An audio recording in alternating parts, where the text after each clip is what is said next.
পাবনা ৫ ও সদর আসনে বিএনপির প্রার্থী শ্রমিক দলের কেন্দ্রীয় সমন্বয়ক শামসুর রহমান শিমুল বিশ্বাস এবং পাবনা ৩ আসনে বিএনপির প্রার্থী কেন্দ্রীয় কৃষক দলের সভাপতি কৃষিবিদ হাসান জারিফ তুহিন। এবারই তারা প্রথমবারের মতো সংসদ সদস্য পদে প্রতিদ্বন্দ্বিতা করছেন। পাবনা সদর উপজেলা নিয়ে গঠিত পাবনা ৫ আসন। এখানকার বাসিন্দা অ্যাডভোকেট শামসুর রহমান শিমুল বিশ্বাস বিএনপির সাবেক চেয়ারপারসন প্রয়াত বেগম খালেদা জিয়ার বিশেষ সহকারী ছিলেন। এছাড়া শ্রমিক দলের কেন্দ্রীয় সমন্বয়ক হওয়ায় পাবনার কৃষক, শ্রমিক, মেহনতি মাটি ও মানুষের সাথে মিশেছিলেন সবসময়। দুঃখী মানুষের মুখে যেন আমি হাসি ফোটাতে পারি। প্রথম হচ্ছে পাবনায় কর্মসংস্থানের ব্যবস্থা করা, দ্বিতীয়ত হচ্ছে শিক্ষার মান উন্নয়ন করা, তৃতীয় হচ্ছে যোগাযোগ ব্যবস্থার আমূল সংস্কার করা, তৃতীয় হচ্ছে কুটির শিল্প ব্যাপক আকারে গড়ে তোলা, বাংলাদেশে প্রাণ জীববৈচিত্র্য পাবনাতে যেন যা ধ্বংস না হয় রক্ষা হয়, বাংলাদেশ যেন উন্নত বাংলাদেশ গঠনের লড়াইয়ে পাবনা একটা নেতৃত্বদায়ী ভূমিকা পালন করে। শিমুল বিশ্বাসকে নিয়ে আশাবাদী দলের নেতাকর্মীরাও। শিমুল বিশ্বাস যদি জয়ী হতে পারে, বিএনপি সরকার গঠন করলে আমরা আশা করি উনি মন্ত্রী হবে এবং মন্ত্রী হলে অবহেলিত পাবনার উন্নয়নের জন্য এবং সদর সহ সকল কিছুর ব্যাপক উন্নয়ন হবে। সে আশা পাবনা ৫ আসনে সর্বসাধারণ ভোটে বিপুল ভোটে উইন করবে। বিরোধী শক্তির বিরুদ্ধে ঐক্যবদ্ধ থাকে, সেই জায়গা থেকে আমার বিশ্বাস তারা জামাতের যে এমপি প্রার্থী আছে তাকে বয়কট করবে। পাবনা ৩ আসনে বিএনপি মনোনীত প্রার্থী হিসেবে লড়ছেন কেন্দ্রীয় কৃষক দলের সভাপতি কৃষিবিদ হাসান জারিফ তুহিন।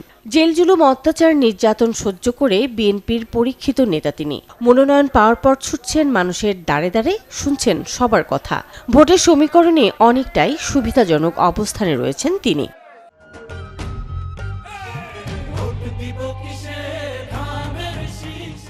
কৃষিবিদ হিসাবে এলাকা কৃষি প্রধান এলাকা এবং আমার পক্ষে ব্যাপক জোর আছে মনে করি আমি।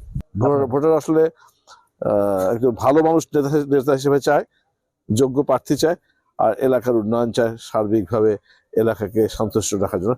এই সবগুলো বিষয় আমার দল এবং আমার মধ্যে আছে মনে করে বলেই আমি এত বেশি আশাবাদী। কেন্দ্রীয় নেতা এবং সর্বমহলে গ্রহণযোগ্য হয় তুহিনের মাধ্যমে এলাকার উন্নয়ন ত্বরান্বিত হবে বলে আশা নেতাকর্মী সহ সাধারণ মানুষের। ইতোমধ্যে সাধারণ মানুষের ভরসা হয়ে উঠছেন তিনি। সারা বাংলাদেশে যেমন ধানের শীষের জোয়ার এসেছে চাটমোহর, ভাঙড়া, ফরিদপুরে, এই পাবনা ৩-এও তেমনিভাবে ধানের শীষের জোয়ার এসেছে। কৃষিবিদ হাসান জাবির তুহিন আল্লাহর রহমতে 100% আল্লাহ যদি রহমত করে উনি নিশ্চিতভাবে এমপি হবে। তাকে ঘিরে আমাদের প্রত্যাশা অনেক, আগামী দিনে তিনি মন্ত্রী হবেন। এখানে কৃষি card, family card, VGD, VGF এবং অন্যান্য বরাদ্দ উন্নয়নের ব্যাপক উন্নয়ন হবে। নির্বাচিত হলে আগামী দিনে উনি মন্ত্রী হবেন ইনশাল্লাহ, আমরা আশা করছি। এই এলাকা অবহেলিত এলাকা, কৃষি প্রধান এলাকা, তুহিন ভাই ব্যাপক উন্নয়ন করবে বলে আমরা আশা করি। মানুষের দীর্ঘদিনের একটা প্রত্যাশা যে কৃষিবিদ হিসেবে উনি যদি এই আসনে নির্বাচিত হন, এই এলাকার মানুষের আশা আগামী দিনে উনি কৃষিমন্ত্রী হবে। পাবনা ৫ আসনে লড়ছেন ৪ জন প্রার্থী। এই আসনে মোট ভোটার ৫,২৮,০৪৪ জন, আর পাবনা ৩ আসনে লড়ছেন ৮ জন প্রার্থী। এই আসনে মোট ভোটার ৪,৮২,৯০২ জন। Desk report, channel 24।